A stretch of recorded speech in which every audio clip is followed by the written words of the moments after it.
Half yearly exam तुम्हारे कुछ time में स्टार्ट होने वाले हैं और तुमने अभी तक कुछ नहीं पढ़ा है तो समझ लो तुमने सही वीडियो पर क्लिक किया है। क्लास 9th में हो या फिर 10th में, तुम अगर इस वीडियो को लास्ट तक देखते हो तो हाफ ईयरली एग्जाम में तुम्हारे आज तक के सबसे ज्यादा मार्क्स आ रहे होंगे। बस जो मैं बताऊंगा उसको अच्छे से फॉलो कर लेना, इनफ है तुम्हारे लिए। 9-10th के हाफ ईयरली एग्जाम के लास्ट डेज के प्लान की। और हाँ, ये प्लान कोई बोरिंग टाइम टेबल नहीं है, ये पूरा कंप्लीटेड टेस्टेड स्ट्रेटजी है जो कि मैंने लास्ट ईयर क्लास 9-10th वालों को बताया था और इससे उनके मार्क्स लिटरली डबल हो गए थे। तो टोटल 4 स्टेप्स होने वाले हैं। स्टेप 1 में हम सबसे पहले सिलेबस की फील्डिंग सेट करेंगे, उसके बाद स्टेप 2 में LRR स्ट्रेटजी को देखेंगे और थर्ड में तुम्हें 80-20 रूल के बारे में पता चलेगा। और लास्ट सबसे इंपॉर्टेंट स्टेप है पावर पेज मेथड, जो कि तुम्हारे लास्ट टाइम के लिए सबसे ज्यादा इंपॉर्टेंट है। तो स्टार्टिंग करते हैं अपने सिलेबस की फील्डिंग सेट करने से। कैसे करोगे चलो बताता हूँ। तो सबसे पहले मुझे ये बताओ, तुम्हारे maths, science and social science तीनों सब्जेक्ट में कौन कौन से चैप्टर्स आ रहे हैं हाफ ईयरली एग्जाम के अंदर, कमेंट करके बताओ। अब एग्जाम्पल तुम्हारे 7 चैप्टर साइंस एंड मैथ्स से आ रहे हैं और 10 चैप्टर आ रहे हैं तुम्हारे सोशल साइंस से। तो टोटल तुम्हारे कितने चैप्टर हो गए? ये हो गए तुम्हारे 24 चैप्टर्स। अब तुम ये देखो तुम्हारे पास दिन कितने बचे हुए हैं हाफ ईयरली के लिए। जैसे एग्जाम्पल तुम्हारे पास 12 डेज है तो तुम एक दिन में 2 चैप्टर्स निपटा रहे होगे। ऐसे ही अगर 24 घंटे है ना, तो 24 घंटे के हिसाब से तुम एक चैप्टर 1 घंटे में कर रहे होगे। फील्डिंग सेट करने का मतलब यही था कि कितना टाइम तुम्हारे पास बचा है और कितने चैप्टर्स हैं, उनको देखते हुए तुम्हें अपनी प्रिपरेशन को करना है। और हाँ, टेंशन बिल्कुल भी मत लो। तुम्हें लग रहा होगा कि 1 घंटे में 1 चैप्टर हो जाएगा क्या? अरे हो जाएगा, मैं तुम्हें बताऊंगा भी आगे किस तरह से करना है तुम्हें चैप्टर्स को। बस बने रहो मेरे साथ। और अगर तुम्हें तुम्हारे चैप्टर्स नहीं पता ना कि कौन कौन से चैप्टर आ रहे हैं तुम्हारे हाफ ईयरली में, अपने टीचर से पूछ लो जाके। वो नहीं बताते तो कोई तुम्हारा टॉपर दोस्त होगा, उससे पूछ लो।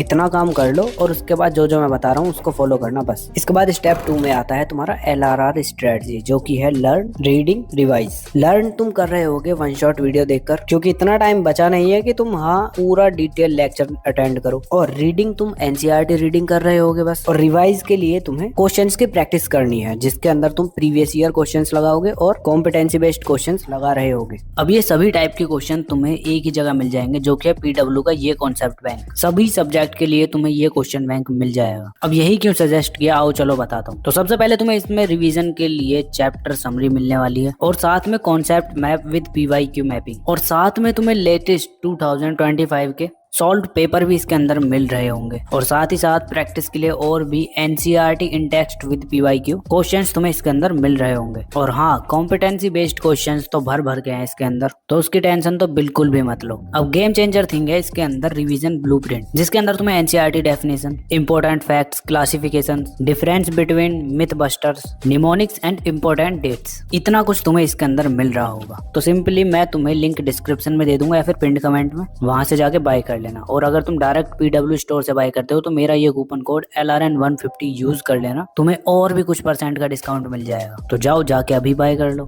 ठीक है, एक चैप्टर को कंप्लीट करने के लिए तुम्हें ये 3 चीजें करनी है बस। अब देखो, अगर तुम्हारे पास ज्यादा टाइम है तो थोड़ा बड़े 1 शॉट लेक्चर अटेंड कर लेना। जैसे 10 दिन से ऊपर है तो तुम आराम से 3 से 4 घंटे के 1 शॉट लेक्चर अटेंड करना एक चैप्टर के। और 10 दिन से कम टाइम है ना तो थोड़े छोटे छोटे लेक्चर्स अटेंड करो और साथ के साथ नोट्स बनाते जाओ। रफ नोट बनाओ, ऐसा नहीं कि तुम आराम आराम से लिख रहे हो, इससे तुम्हारा टाइम ही बचेगा। ठीक है, अब इस चीज के लिए भी तुम पता है क्या कर सकते हो, तुम एक डायरी या नोटबुक वगैरह उठाओ और उसके एक ब्लैंक पेज पर 2 लाइन खींचो और अपने चैप्टर्स को 3 पार्ट में डिवाइड कर दो। तो लाइन के लेफ्ट साइड वाले पोर्शन के अंदर तुम इजी चैप्टर्स को लिख रहे होगे। इजी मतलब तुमने ऑलरेडी वो चैप्टर्स कर रखे हैं, उनके लिए तुम्हें कुछ नहीं करना, बस रिवीजन करना है। ठीक है, इनको तुम ग्रीन चैप्टर्स भी बोल सकते हो। ठीक है, और इसके बाद अब तुम्हारा बीच वाला जो ये पोर्शन है ना, इसको तुम येलो चैप्टर्स बोलोगे, जिसका मतलब है कि तुमने ये चैप्टर पढ़े तो हैं लेकिन थोड़े बहुत पढ़े हैं। तो जो तुम्हारे आधे अधूरे चैप्टर है ना, उनको तुम येलो चैप्टर्स वाली कैटेगरी में लिख रहे होगे। ठीक है, अब लास्ट तुम्हारा राइट साइड वाला पोर्शन जो होगा, इसके अंदर तुम हार्ड चैप्टर्स को लिख रहे होगे जो तुमने अभी तक पढ़े ही नहीं है। और सबसे ज्यादा टाइम तुम्हें इन्हीं चैप्टर्स को देना है, क्योंकि इजी चैप्टर तुम्हें ऑलरेडी पता है, पहले पढ़ ही रखे हैं। और जो तुम्हारे मॉडरेट चैप्टर हैं, येलो चैप्टर्स, उनको तुमने थोड़ा बहुत पढ़ा हुआ है, थोड़ा बहुत रह गया है, तो उनको भी तुम जल्दी कवर कर लोगे। बच जाते हैं हार्ड, तो हार्ड वालों को तुम्हें ज्यादा टाइम देना है। ठीक है, अब ये मैंने 3 पार्ट में डिवाइड करने वाला रूल क्यों बता दिया तुम्हें, ये इसलिए बताया क्योंकि बहुत सारे बच्चे ऐसे हैं जिन्होंने थोड़ा बहुत पढ़ रखा है। जिसने कुछ भी नहीं पढ़ा ना, उसको तो सिंपली यही स्ट्रेटजी फॉलो करनी है, जो है उसकी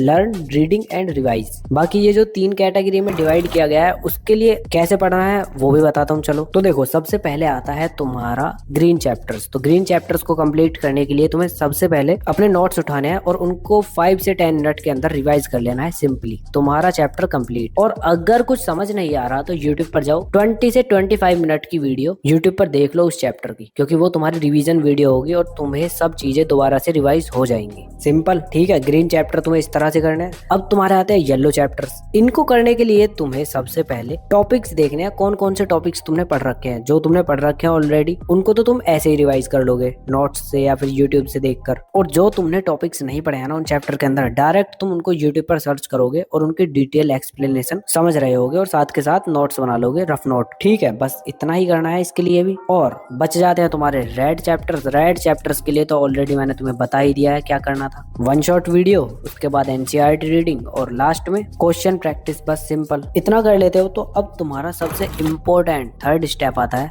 जो कि है 80-20 रूल। अब ये प्रिंसिपल कहता है कि 80% रिजल्ट तुम्हारे 20% एफर्ट से आते हैं। अब तुम्हारे एग्जाम के कॉन्टेक्स्ट में इसका मतलब है कि तुम्हारे सिलेबस का एक छोटा सा हिस्सा, यानी 20% हिस्सा ऐसा होता है जो तुम्हारे एग्जाम में मैक्सिमम मार्क्स मतलब 80% लाने के लिए इनफ है। और इसके लिए तुम्हें कोई इतना तगड़ा पहाड़ नहीं खोदना। सिंपली बस ये 3 चीजें करो। सबसे पहले पास्ट ईयर पेपर्स उठाओ, लास्ट 5 ईयर्स के तुम्हारे जितने भी क्वेश्चन पेपर्स है ना उनको उठा लो और देखो कि कौन कौन से क्वेश्चंस बार बार रिपीट हो रहे हैं। और फिर उन क्वेश्चंस के टॉपिक देखो कि कौन से टॉपिक से आ रहे हैं। और जैसे ही तुम्हें पता चलेगा उन टॉपिक्स का, वही तुम्हारा सबसे बड़ा गेम चेंजर साबित होने वाला है। क्योंकि अगर तुमने टॉपिक्स ही पक्के कर लिए तो फिर उसके बाद तो तुम क्वेश्चंस इजीली बना लोगे। तो तुम्हें बस इतना ही काम करना है, देख लो। बट मुझे तुम्हारी प्रॉब्लम पता है, तुम्हारे पास इतना टाइम है ही नहीं कि तुम एक एक क्वेश्चन को देखो कि कौन सा क्वेश्चन बार बार रिपीट हुआ है। तो इस चीज की टेंशन मत लो, मैंने ये एनालिसिस खुद किया हुआ है और उसके बाद टॉपिक भी फाइंड कर लिया है कौन कौन से टॉपिक आते हैं। तो टेंशन मत लो, वो मैं तुम्हें खुद दे दूंगा। उन 20% टॉपिक्स की हेल्प से ही तुम 80% इजीली ले आओगे। तो इसके लिए तुम्हें कहीं जाने की जरूरत नहीं है, मैंने ऑलरेडी लास्ट वीडियो में बताया हुआ है। लिंक या तो मैं डिस्क्रिप्शन में दे दूंगा या फिर एंड स्क्रीन में तुम्हें शो हो जाएगी। इस वीडियो के बाद जाके देख लेना, समझे। तो ये 80-20 वाला रूल तुम्हारे लिए फिनिश हो चुका है। 3rd स्टेप में तुम्हें यही करना था, जो कि मैंने तुम्हारी प्रॉब्लम सॉल्व कर दिया। अब लास्ट बचता है तुम्हारा सबसे इंपॉर्टेंट पावर पेज